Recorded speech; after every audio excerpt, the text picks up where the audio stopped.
Way! Welcome back to space. So, because everyone loved Jamie last week, Project Lead on Stellaris, so much, I decided to replace Martin with Jamie permanently. That's not true. No, I'm just kidding. Martin is unfortunately sick again. He is out sick, and I decided to come down and bedevil the days of man again because I had such a great time vandalizing his empire last week. Yeah. So I'm happy to be back. People were very happy with you. I'd say your presence. Well, I am your loud. additions. I am loud and opinionated, you know, and that's how things work on the internet. So. Also, you were very history nerdy. So I am, and I think our fans love that. You gotta be true to yourself, man. I always say, if you're not interested in history, it's because you had bad teachers. Revenge, treachery, betrayal. Yeah. Incest, violence, horror. It's got it all, man. You don't need to watch Game of Thrones to get that kind of drama. Just open books. It'll change your life. So I'm here. I've got confetti underfoot. Yes. We as you saw when we started, I don't think I got any confetti in my coffee. We have released 2 expansions today. That's amazing. Yes, or I don't know. Some people call them story packs. Some people call them expansions. There is different nomenclature between teams. They sometimes. are updates. They are updates for CK2 and EU4. Yes. Put out by my good colleague Linda Tiger, who actually project leads both. Could you imagine projects. if you did this and also like Hoy? That would be massive. I mean, mad props to my colleagues for putting out these strong updates and doing them on the same day. That's a big all hands on deck type effort, and I just really want to congratulate them professionally and personally. Well done, and I hope they do awesome. All right, so let's get into the game. We ended in a war last time, which we were winning. Yes, we swatted them pretty good, and can we just take a moment before we unpause to just look around and absolutely. quickly check what our status is and what's happening? So it seems we're with these guys, and these guys. Yeah. I somehow think these guys are not going to be able to help much. The Rutharian are kind of stuck, I'd say. So let's go back to Empire map mode. Yeah. Okay, where am I at? Go, and I do want Union's map mode because that gives me lots of beautiful yellow blondie color. So build up my fleet a little bit and figure out something else to do. Cool. So we have taken these 2 border systems in the Kroll Galactic Kingdom space. We've taken Bintu and Ival, and as I can tell, looks like we're at a 46% war score, so we're beating them pretty badly. I'm pretty sure if we chase them and just try to destroy their last fleet and maybe take another planet or 2, we can probably convince them to give up what we want. What is it that we want? We want a bunch of planets, mostly for you, actually. Well, do they have confetti cannons? Because if there's no confetti, there's no peace, only war. Yeah. So I think we're going for, let's see how much we must seize the centers of confetti production. Yeah. And bring them into our we need utopian 66% empire. war score to, or something like that. Okay. So all right. let's shoot for that and go a little bit further, maybe. Yeah, let me just see where my fleets are. Yes, so if you have any questions in chat, just type @Paradox Interactive, and I will try to catch them. Actually, Nurgle, the black chat is better. I concede that it is better than before, and I will try to catch them. I see a question here from Black. I think that's supposed to be Black Chaos, but it's typoed. Black Chaos. Yes, we're playing on current version. We're not quite ready to show off the cherry updates. No, can't do that yet. But it's very cool, trust me. Yeah. Would I lie to you? Would I? It's a huge update. No, I would never. I like having you on stream. I'm a flamboyant character. Yeah. It's just part of my nature. A lot of us who work in the video games industry are just kind of creative weirdos who didn't fit in normal life. And that's why we went to video games. And it's glorious. Yes. I'm not gonna. There are hard days. There are challenging days. It is real work. Let me emphasize that. It's not just us shooting confetti all day, every day, as much as I'd love to sign the invoices to pay for that. But It does have a good side, definitely. You get to do cool stuff like this. Talk to all you cool people. Yeah. I mean, we have hundreds of new friends right now in chat who are probably just as weird as we are, maybe a little bit more. Mm-hmm. All right. So, have you figured out where you're at? Yeah, all of my fleets are orbiting the planet we just took in the Bintu system. All right. I'm going to merge them so that I have one big old fleet, so it'll be easier to manage it. Yep. And then we will try to, I suspect we should push further into their space and try to just go straight to draw them into a fleet action. Because if they haven't attacked us, the AI probably expects it's weaker and can't win a fight. So we should try to corner them somewhere in space and force them to fight. They have way fewer ships compared to us, although they are technologically superior. But that should be no problem. Oh, the Havarigan Nation. I just realized. I'll unpause. So this seems to be an offshoot of the Bloodborne. Yeah. So there's one system minor that's an offshoot of fanatical purifiers, and they are fanatic authoritarian pacifists. Fanatic authoritarian pacifists. Yes. Pacifism is nothing to hide behind. Let me tell you, I once dabbled in pacifism. Not Nam, of course. Okay. Okay. We believe in nothing, Lebowski, nothing! It's an old movie, so yeah. Let's move on. Let's go up to fast speed. Okay. Where are you and what are you up to? I'm also hanging out in the Bintu system. Okay, so Lesath is unexplored for me. Do you have any data on it? No. Okay. Don't. I assume it's in their space, but I don't know if they have any planet or anything there. I don't think so. We should press on to this Kroldar place and see what's up. Let's go to Kroldar. Okay, on the way. Yep. Cool. I have some small reinforcements coming in as well. See how my fleet is doing. I have no battleships. I should fix that. Let's see if there are any questions in chat. If you haven't checked it out, we do have a new dev diary out. Wow, we're in a big old fight right away. Oh, and it's over already. Okay. Well, seems their capital wasn't much to... yeah, we squashed them pretty good. As we say in Sweden, it wasn't much to hang in the pine. Hang in the pine. Yeah. Okay. Which I think is a reference to baubles you have in your Christmas pine. Oh, okay. I think. I read you. As someone who's fairly new to Sweden, I can tell you that I understand more than I can speak. It is a challenging language. I am pretty good with language. I mean, I speak Japanese and okay Spanish and French and German, kinda, sorta, maybe, minimal. This language is unusually difficult, but I can read signs better than I can actually talk. Yeah. So it helps. Okay. Well, I mean, I have a friend who moved here from Britain like 4 years ago, and I mean, he hasn't really made an attempt at learning Swedish, but he does know food. I should put my armies into space and get them over here. Same. Let's go to Kroldar Prime. All right. When it comes to engine questions, specifically technical questions, O'Gara, I would probably direct that to the forums, because I am not an engine programmer, and I know you aren't either, but I don't know how much experience you have with programming in Clausewitz. I could not answer that question for you, to be honest. That's Windows updates. Maybe snooze stats, yeah.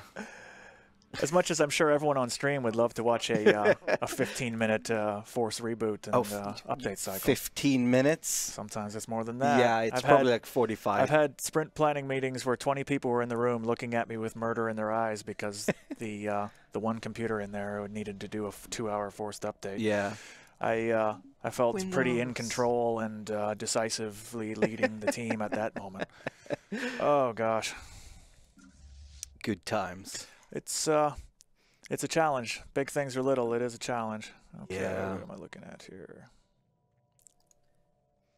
Okay, I'm landing, and My transport fleet has landed as well, so it's fine. They have no fortifications and no extra armor. Yeah, that's all right. super dead. We got it. And we have 68 war score, so if we can keep pushing for more if we want, or just completely squash them, or we can probably call it there. What do you think? You know what? What is a war if you haven't completely crushed your enemies? Well, I am a firm believer in letting history decide who the moral value of actions, and as it is, if you leave no grieving relatives, then there's no one around to take revenge on you the next time. Exactly. It's pointless. To Nagrim it is then. Yeah. Yes. I am going into Nagrim in the Uproth system.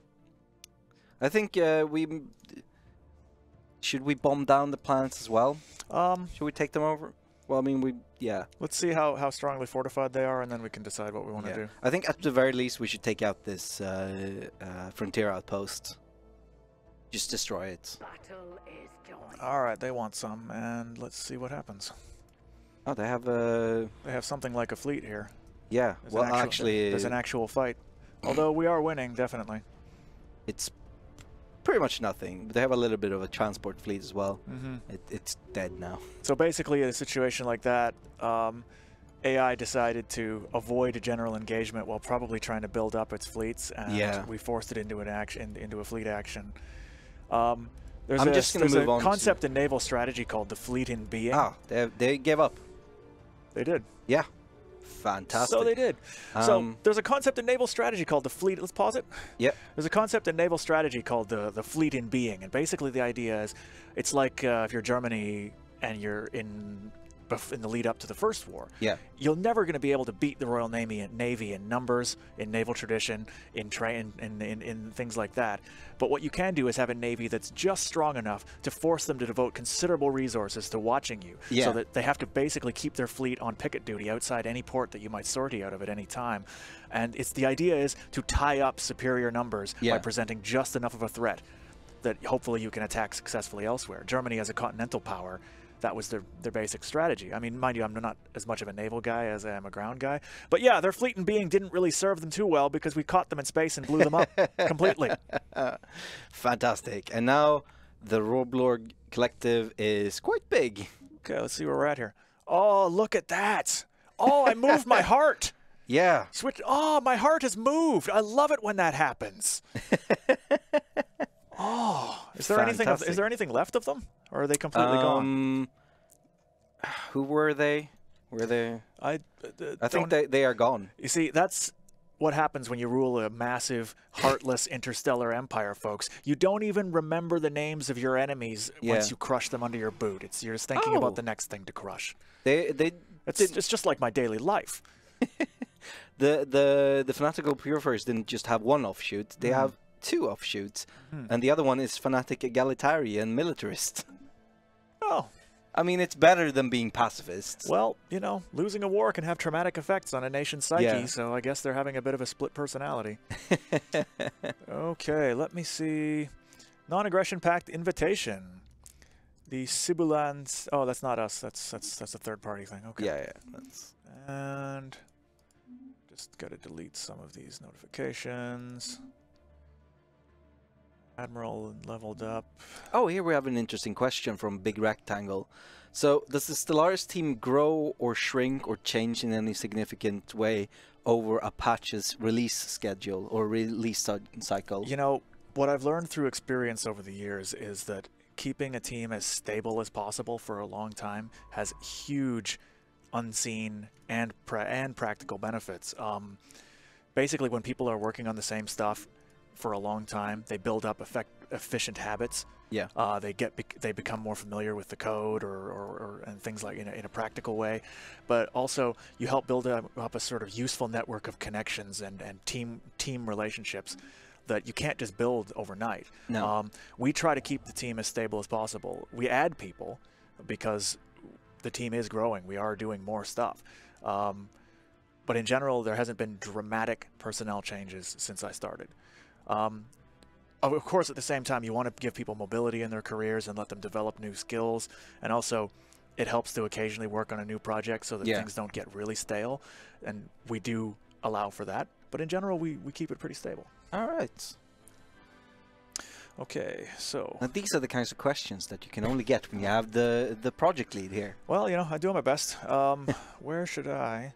Who are our next obvious... Someone who might not like what we've just done? Is it these guys to my south or the Havriga Bloodborne? Yeah, I mean, they are not very strong, actually, the Havriga Bloodborne. They have already lost one war against the Sanner Compact and all its... With a name like that, I mean, they can't really no-sell me by being inferior in strength. They talk a good game, but when it comes time to actually, like, show me the fleet, they're not into it. The myth fellow down here was, I think, our first victim. Okay. I think we attacked them first, and then whatever systems are down here combined and beat back the Havriga instead of us. So I've got a ton more planets than I can effectively control now, and I probably need to expand some sectors here. Martin, if I make any sector decisions that you don't like, sorry. Sorry about your influence, bro. Okay. I do think we should look north, though, or well, it's space, but still. We should do some admin work because we've got newly conquered planets that probably need to have some police installed because, believe it or not, they don't see the benefits of mandatory friendship. Upgrading.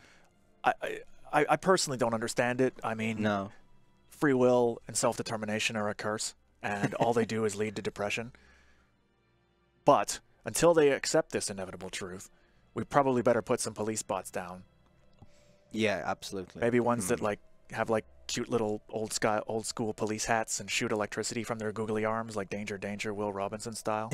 But the electricity is sometimes lethal because life is cruel.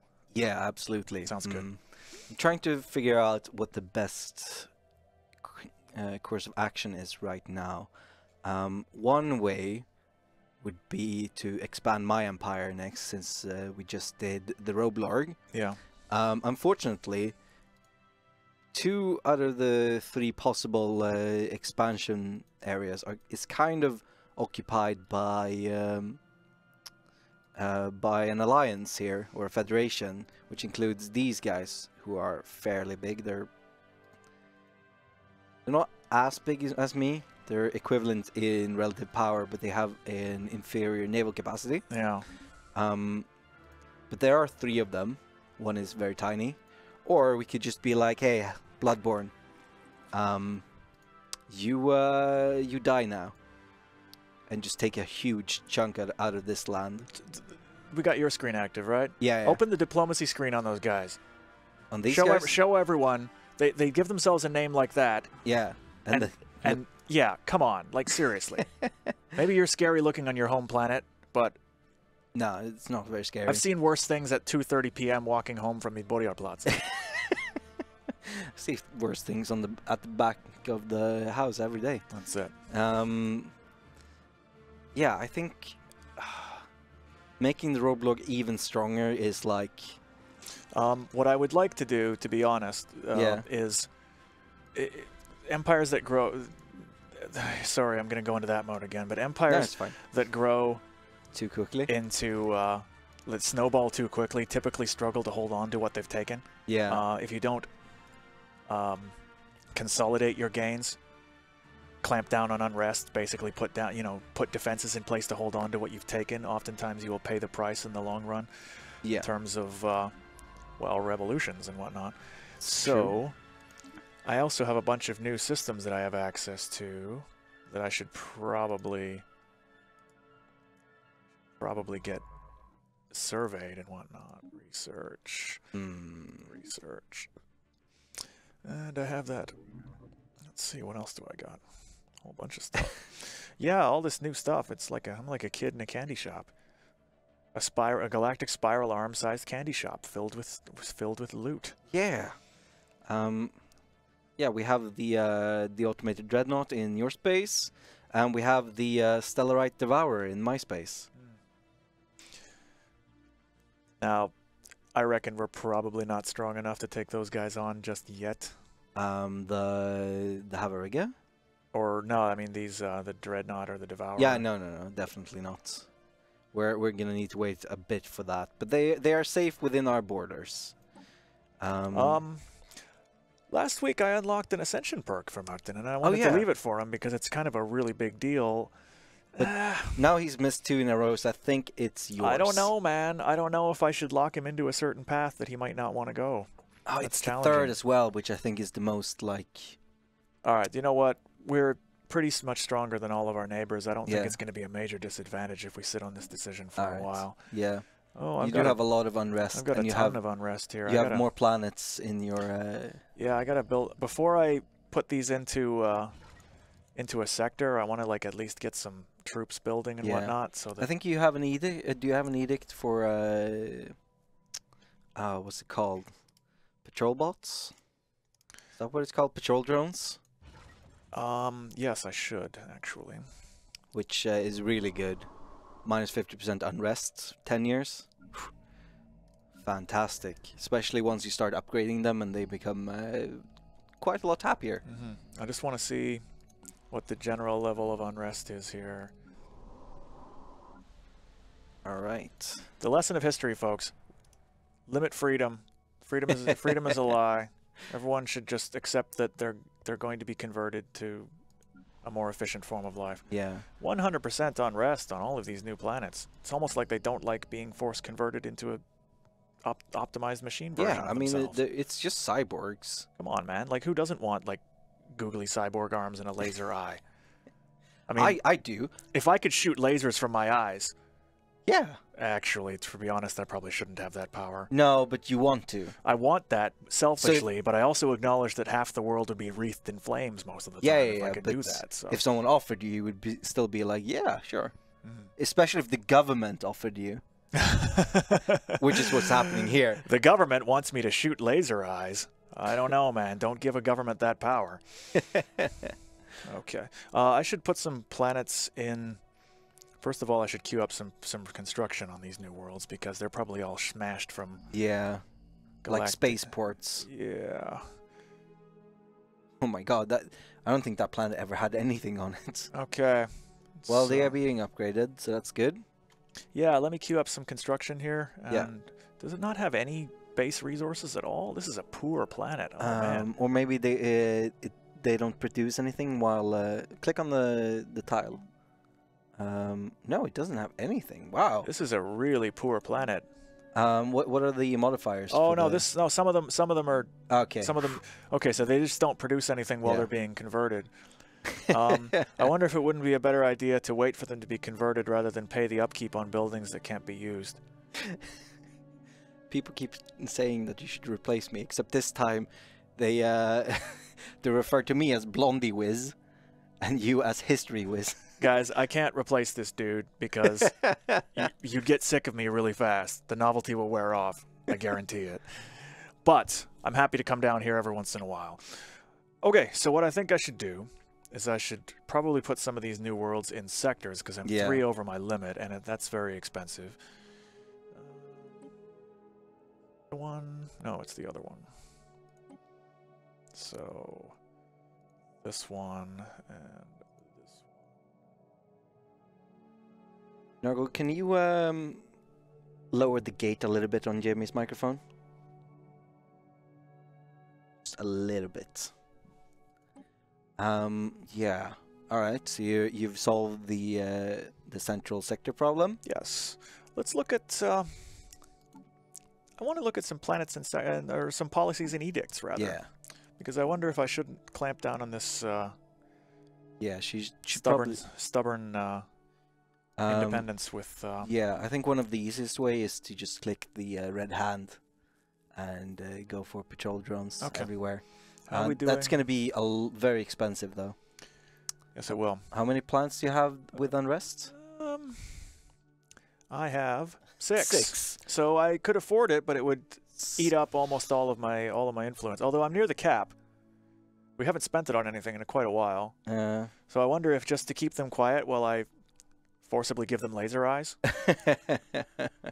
Listen, Roblorg of the future, if you ever come to Earth and for some weird accident of history I'm still alive, I won't resist. You don't have to use patrol drones on me. I will accept the laser eye In fact, I'll line up. I'll take a number. Laser eye. Consider me as the prototype. Why do the unused buildings still require upkeep? Because you're still keeping them in a condition where you can use them if they need it. You can turn them off. You can deactivate a building. Yeah. But when the Empire gets to a certain size, especially on the stream, I'd prefer not to make you all watch that exciting. All right. I'm gonna unpause, but take it down to normal speed. Yeah. Yes, Cradle of Civilization and Jade Dragon are now both released. They are out. So while you're waiting for the Cherry update, you should go and play Stellaris. Let me tell you an interesting story. As you know, we give all of our updates a name based on a science fiction author. Yes. And when the idea of let's name one for CJ Cherry came out, was like, I don't know, can we do that? And believe it or not, we just went to her website and sent her an email. She had her, and on the same day, we said, hey, you know, like we'd like to use your name for an update for Stellaris. She said, yeah, go for it. It was very casual. It was very it was very low key, and I gave her, you know, I said, hey, well, I'll send you a Steam key when it comes out, and she was like, cool, man, I like to play video games.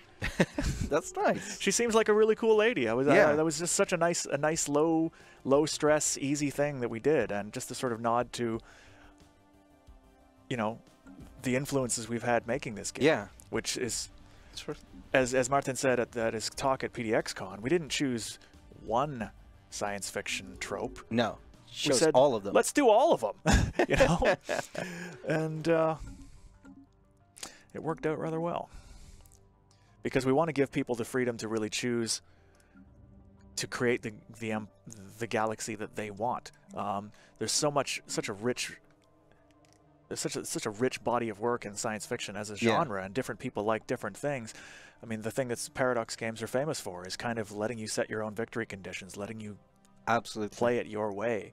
And I think we've done that. I mean, with the amount of different civics and empire types and all that we're getting in there, and we're constantly adding more, you can RP in a vast number of ways. And for me, when I'm playing games like this, my internal narrative, a story that emerges not from say scripted events or written text that you read, but just that emerges in your mind from the events in game, that's like the most interesting to me. Yeah, I completely agree. Let's see. Oh, I was like, oh, my sector is, or I'm capped on energy credits. I'll give a bunch of it to my sectors, except they're pretty much capped as well. A lot of uploading going on here. I have actually a fair number of unemployed pops here who I need to get something. No, Big Rectangle, you definitely set your own victory conditions. Sure, there are the victory conditions here, but like, I feel like most people don't actually play towards these victory conditions. I might be weird in this, but I actually very rarely, in any game I play, go all the way to the end. You know, the scripted end. I think for me, a lot of it comes down to finding the journey, the most interesting part, in like the most cliche-ridden statement ever. But also, oftentimes when you get to the end, it's sort of almost a foregone conclusion, like you've snowballed to the point where it's no longer challenging and interesting. And once I cross that bridge of, okay, now it's obvious I'm going to win and I'm just waiting to get to a screen, oftentimes I'll just start a new playthrough, because oftentimes I find the early game to be the most interesting time, in many games, not just ours. Yeah. So maybe I'm weird. Maybe I'm just dissolute and don't have the follow-through, but I don't really need to see that screen to feel like I've won. If I spent the time well, if I had fun, and then I want to try something else, I feel like it's time well spent. And it's a game. It's not like work, so you play it your way.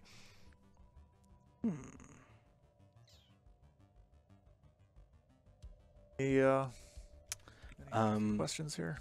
Actually, I misread Big Rectangle. He said you take the set your own victory conditions a bit far, which may be true.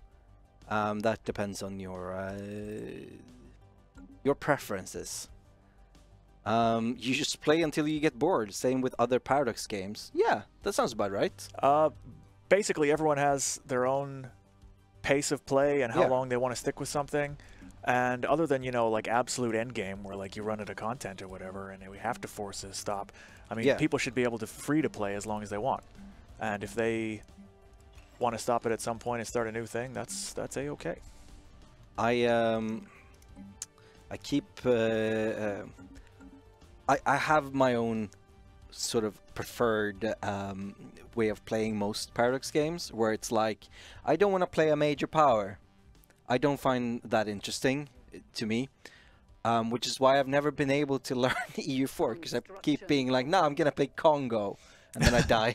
Yeah, it's but that's a totally valid playstyle as Yeah. well, because I still have like 50, 60 hours in EU4. It's the one I've been saving until the end. I have more hours in the rest of the games. yeah, what I was going to say is, like, if you want to play a small country and just fight to survive, that's a valid playstyle too. Yeah. Oftentimes I find it actually a relaxing playthrough to play a smaller country because you don't have nearly as many provinces and armies and characters and everything to keep track of. Also, it's kind of so in a lot of like old school games like Metroid or Castlevania, you start off being like super strong, and then you lose all your powers, right? And then like you work towards being the super powerful person again. And that's kind of what I'm after, except you don't start super strong. Where it's like, sure, I can look at France or Austria or whatever and be like, hey, I want to be that. That's what I want to be. Same thing in like Mega Man, where you see like big bosses that are basically you, but stronger. And it's like, I want to be that. Totally. But I want to start as something small. The player psychology there is that a lot of the most successful games, if they started you out with every tool if you had every tool available to you from the beginning of the game, especially in a content-rich game, you'd struggle to grasp it all at once. Most of the really successful video games have a system of progression where it gradually unlocks new content, new abilities for you to use in an organic way so that you can learn them over time. Yes. I mean, I've run massive, massive empires in EU and CK and Stellaris. If I started the game as that, I wouldn't even know where to begin. No. To organize it, like but if you start small and guide the expansion step by step on your own, rather than having a scripted start with a massive country, it can be a really interesting internal story. Yeah, a lot of people tell me like when I started playing Hearts of Iron 4, they were like, no, you should play Germany. And it's like, Germany is one of the like most major powers in this game. With a lot of massively complex strategic choices to make. So like I started and like didn't understand anything, and then someone told me, no, start as a small country. So I went with Bhutan, which is the smallest country. Okay. And yeah, like I wasn't able to do anything, but I learned the interface at least. Hey, you should have started the greater East Asia Bhutanese co-prosperity sphere. Yeah. That would have been amazing. I tried taking on Tibet, but they were slightly stronger than me. And then I played as Tibet and took over Bhutan and Nepal. So I felt like... sweet revenge at last. Yeah. I felt like I won in the end. Okay. Got some tech here. Royal Ruthenian planets have joined the Auspicious Alliance. Where are... Oh, they've changed name? Well, the Sibulan state has just declared me their rival. Oh, okay. They are fanatic authoritarian pacifists. So they're going to give lots of aggressive-sounding speeches and pound their table and have no guns. Let's see how that works out. Let's see. How many... You get more in this universe with a smile and a gun than a smile alone. Sibulan state. I'm watching you. Where are you? Where are you even on the map? I've rolled them. Let's see. Who else is in their alliance? They are on the other side of the galactic core and don't touch my border anywhere. Oh, no, actually, no. Yes, they do. Yes, they do. They just can't get there because hyperlanes. I see. Well, then it's a purely symbolic declaration then. Yeah. Okay, well, we can have our little Cold War and stare at each other across the vast distances of space, and I'll just, power up my fleet. Do we want to attack someone again this game? How much time do we got? We have 25 minutes until the end. Yes. The question is, should we go for the Bloodborne? Which we definitely can take. Or should we go for the Federation up here? Which, well, they are inferior. They are pathetic. And these guys are equivalent. You know, Napoleon once said that he would he loved fighting alliances. And the reason for that is that basically one strong actor with a single command, namely him, will often beat a large collection of allies who struggle to coordinate. And he did that both tactically and strategically. Like, I mean, some of his greatest victories, he intentionally put himself in between armies that were surrounding him, allowed himself to be surrounded, and then striking decisively in one direction would smash them before they could join, rather than letting them collect and then having to fight a combined force. The issue here, however, is that he wasn't fighting robots. That's also that's true. But what I was saying is, if we pick a fight up north, that's a really wide battlefront that we would have to cover. Well, actually, and we'd either have to split our fleet and risk being defeated in detail. Actually, it's not that wide because they can't go through here. Okay. This is Fallen Empire. Yeah. Here, it's basically everything has to go through these two systems. Okay. And over here, everything has to go through this system. Actually, that's not bad then. So it's here and here, and these guys aren't really going to be able to do anything. And these guys are inferior, so we can probably take them out quite fast as well. And then we just have to protect against the Aruxo, who will probably come through here, and we can. Okay, so what we should do is probably a variant of what we did last time. We're basically sword and shield type thing. One of us fights defensively on a natural choke point, and the other fights offensively, and then rejoins them once they've smashed on their side. Absolutely. Who wants to attack? The stronger party should be the stronger one should be the attacker. Yeah, I think that's you at this point. Okay, because I've got. What do I got? Yeah, I've got 17,000 and then like a 3 and change one. Yeah, I have 13,000, say 14 when I have my everything joined up. So that's you have more fleet capacity than I do because you have more planets. I think that's why. Naval capacity, sorry. So let's see. Yeah. You know what, I can, because these guys don't have the navy that I have. They're even equivalent on technology level now, so actually their fleet power is equivalent, but their naval capacity is lower. So they have fewer but better ships. Do you have is there a spot that you could try to draw them into attacking you? So that you don't have to get into the system and maybe fight their spaceports at the same time? That's probably going to be hard. Sorry, what? Irtheus, maybe? Yeah, I mean, it could also be around if I go in and take Autas Niria really quick to Bucred, and then just hold that. Yeah, they should be able because to. they have to get through. They'd have to get through there if they want to get it. Actually, no, they can go this way too. Yeah. So that's gonna. Yeah, it's not a super good choke point, but I think I can hold this. Okay. It is quite close to my planets as well if I want to reinforce. What you can do, I mean, this is mainly like human-on-human psychology here. Yeah. But basically, you can force them to fight, even if the situation is not desirable, by attacking something that they're not prepared to give up.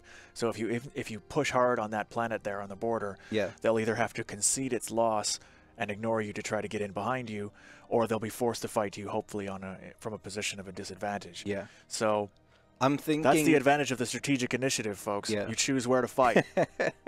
I'm thinking I'll go in and take Birgus first, actually, really quick, because that's their capital, and it's going to be probably the most. And it's isolated. You know what?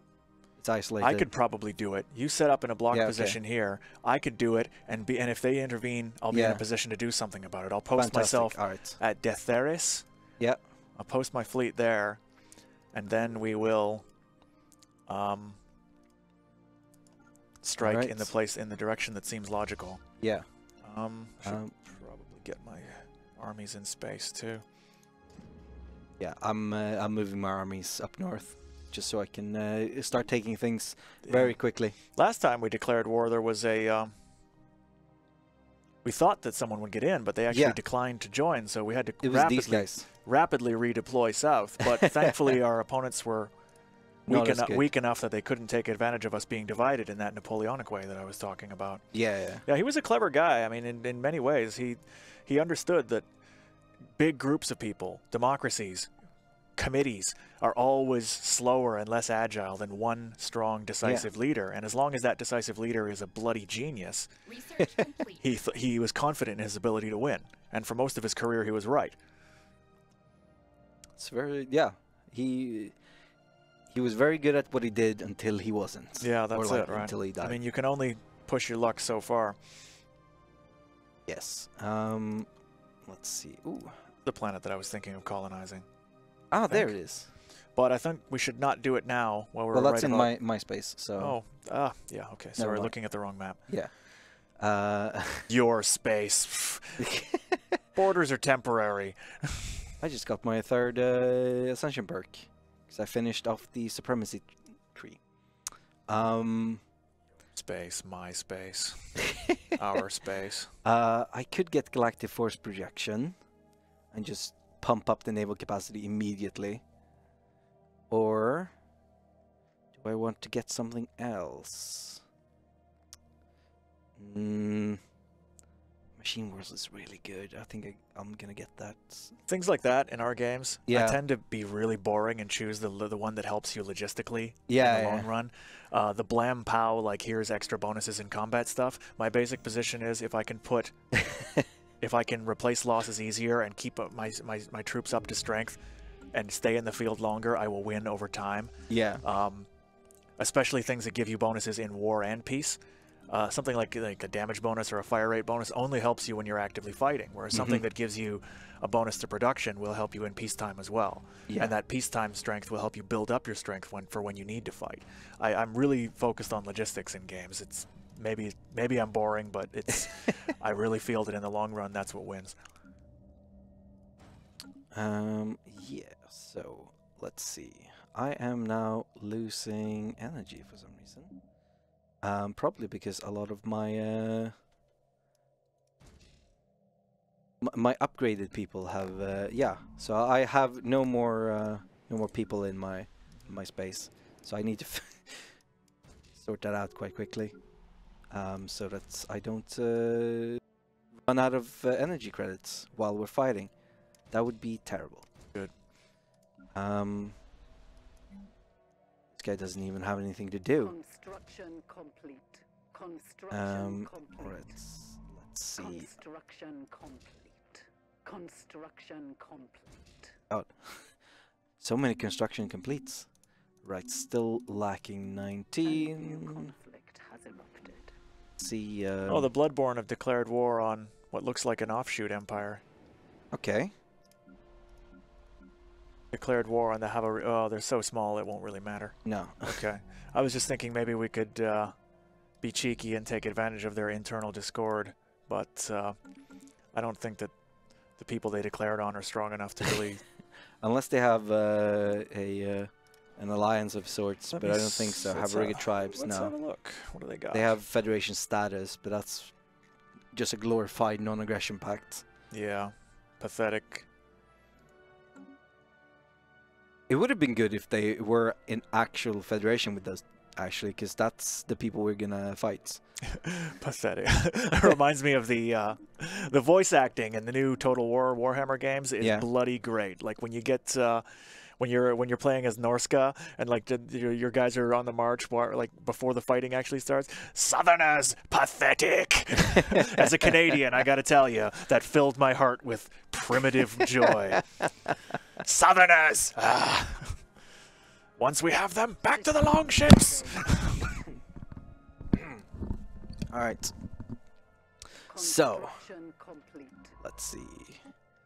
Let's send. Okay, my fleet is posted up at the Stellaris, just south of Birgas, that little nub. I'm gonna try to crush it as quickly as possible. Cool. And then depending on what our neighbors to the east are doing, I'll either fight defensively to block them or I'll join you.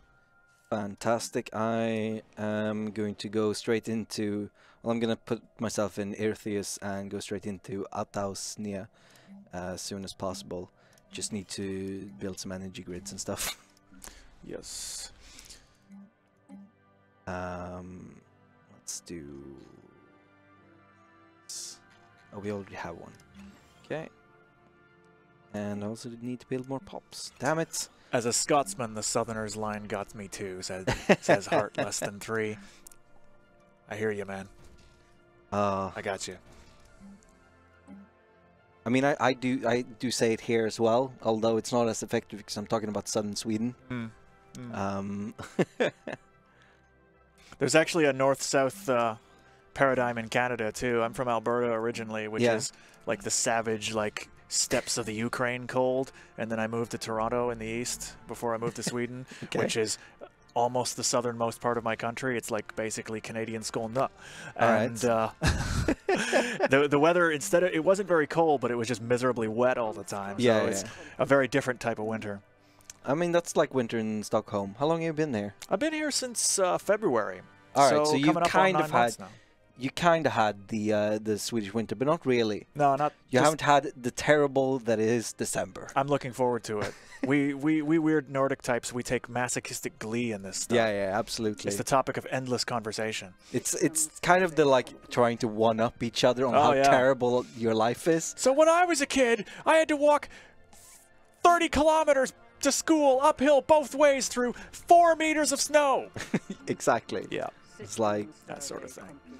You were lucky to have snow. I walked through lava. Oh, we have someone from Skåne coming in here and being like, don't hate on Skåne. I'm not hating on Skåne. It's a lovely place. Yeah, it's North Denmark. Whenever I play EU4 and I see this little nub of Denmark in the south of the I'm just like, natural borders are based on water and mountains.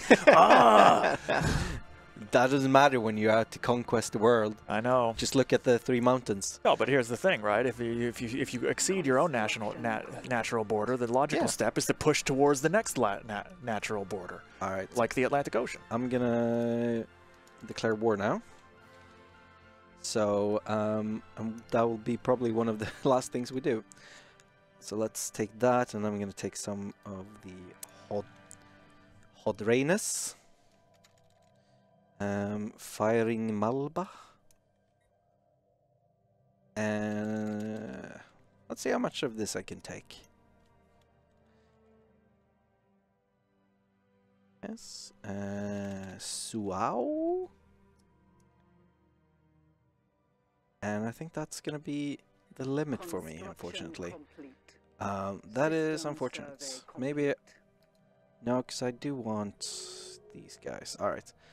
So I'm going to leave a small contingency of this this hive mind left. And unfortunately, they're going to be blocking me expanding into the south as I wanted to. Sometimes it's useful, rather than completely destroy a rival, to leave them as a sort of emasculated rump. Yeah. They can sit there keeping your enemies and other more dangerous neighbors busy and be a useful buffer state. It depends entirely on their positioning. You need to vote yes. I do. Hear that, kids? Vote yes for war. Oh my God. Yes is the only option. Oh God. It's the only way that you can impose They're fighting. whatever it is you want to impose. Stop fighting! Stop fighting! It's my No, it's yours. You have the pacifist, I think. Okay, I am on because Martin's a bit of a troll and he likes choosing ironic voice groups for his murderous race of absolutely outstanding. Okay, I'm on the move. Let's do this. Stop fighting. Stop fighting. Voice actors that we got for the voice packs, I'm really pleased with. It's probably my favorite part of Synthetic Dawn. It's a cool thing. It's a really cool thing. It's something that we haven't traditionally done to a great degree in Paradox games. No. One tiny little 123 strength fleet has fled from their homeworld, and oh God, they may actually. No, okay, I'm fine. I thought they were gonna. No. Damn it! Oh, the commerce raiding has begun. Yeah. The space U-boats are going to do some pinprick attacks in your rear. Now the question is, do you detach to chase them down and dissipate your frontline strength? I'm gonna retreat. Or do you just kind of ignore them? Or are you caught in something that you don't want to be in? Yeah. My armies got attacked by that 127 thing. Oh dear. Okay, well, I'm smashing these guys pretty good, so all right. At least we've got that. Yeah, that's fine. I just have to... Okay, let's see. Go through here and then in then. Yeah. These guys are getting creamed. Well, I will say this. Martin has optimized his Roblorg pretty well to the point where we're just steamrollering everything in our path. Yeah. He... For friendship. For friendship. Time to make new friends. Quite literally. Is it better to be born a robot or be a human turned into a robot? That is the question. Well, Big rectangle. I feel like if you're born a human, yeah, and you experience all the, if you experience things like toothaches and body odor and being a really awkward, gawky teenager who doesn't know what to say to that girl you like, and all of the other like small and large agonies of human life, then you would appreciate robot existence so much more than if you were merely rolled off an assembly line. This is true, but you also have that disgusting humanness going on. You will always have that, even if you are converted into a more efficient form. It's okay. We can edit that out. We'll fix it in post. Planetary invasion begun. All right. All right. I'm invading, and I'm whooping them pretty good. Let's see. Are we We're not bombing. Why are we not bombing? All right. I took him. Fantastic. Okay. Now what I'm gonna do is I'm going to get my fleet. I'm just gonna make the Federation fleet follow you. Oh, where did my fleet go? It's there. No, it's there. I can see it. Just go into the system. Okay. There it is. You don't have the Federation fleet anymore because I'm the president. Oh, I now. see. Okay, I get you. That's why. Yes. I thought I was the president. I have disabled my emotion ship. I envy you for that, Mr. Data. Yeah. Possibly the robot that wants to be human. I can tell him that you got it exactly reversed. How do we... So on Mondays on CK2, we on the first stream, we like to have naming schemes for each generation. So things like bathroom appliances or things you may find in a bathroom, like a Duchess tub.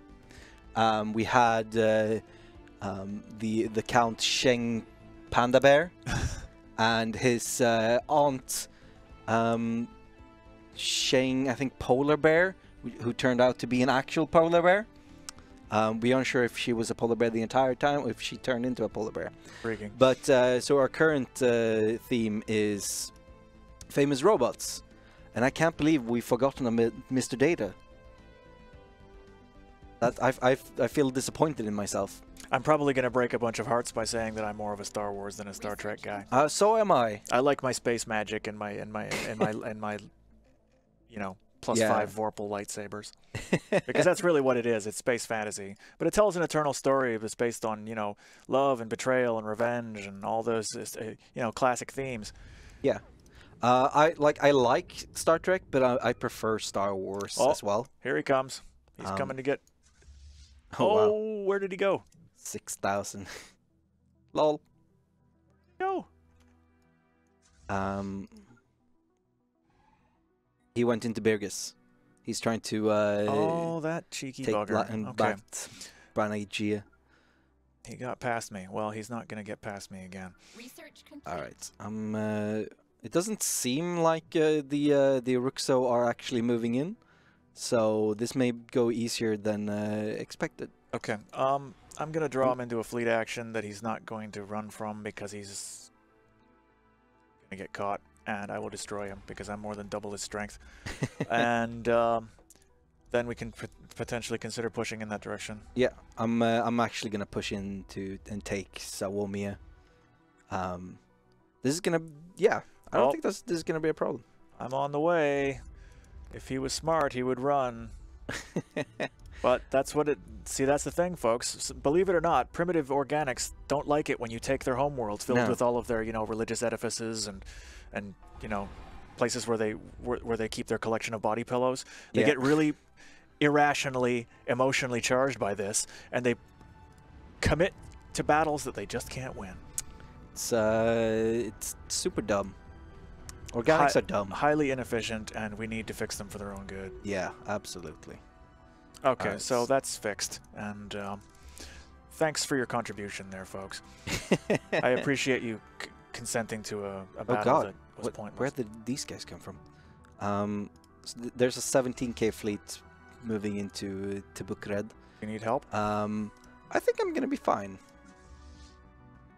Okay, because I reckon that's probably their only fleet, and I can yeah. probably move to reinforce you. Although it would leave our rear. If are these Hadadeshi guys in the war? Are they with us? Yeah, they are in the war. They're actually mostly of the. Ooh, I just got declared on by the Xanier Compact.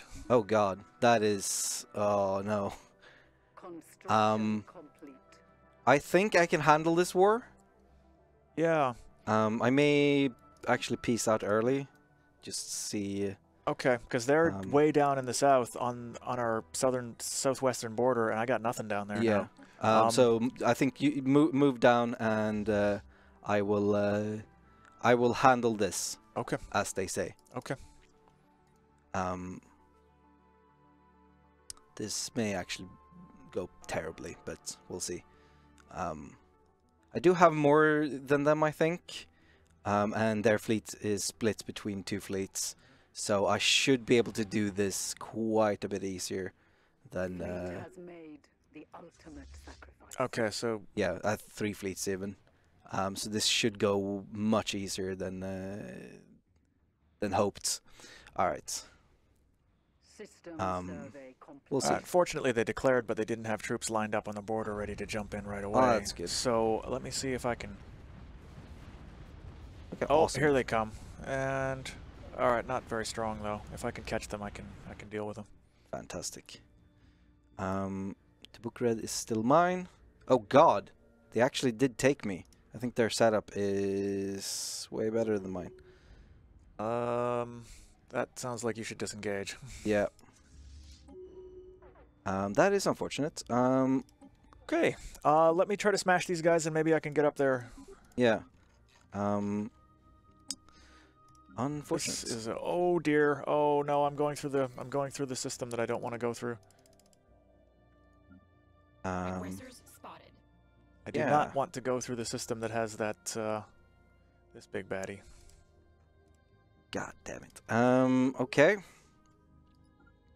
That is a shame. Now let's see what I should do. Oh, I forgot to move in the Federation fleet, that's why. Right. Just gonna put Aggressive this soldiers landing. here. Colony lost to invaders. Oh, those Yeah. buggers. They took one of our worlds. All right, I'll get them. Oh, damn. I'll get them.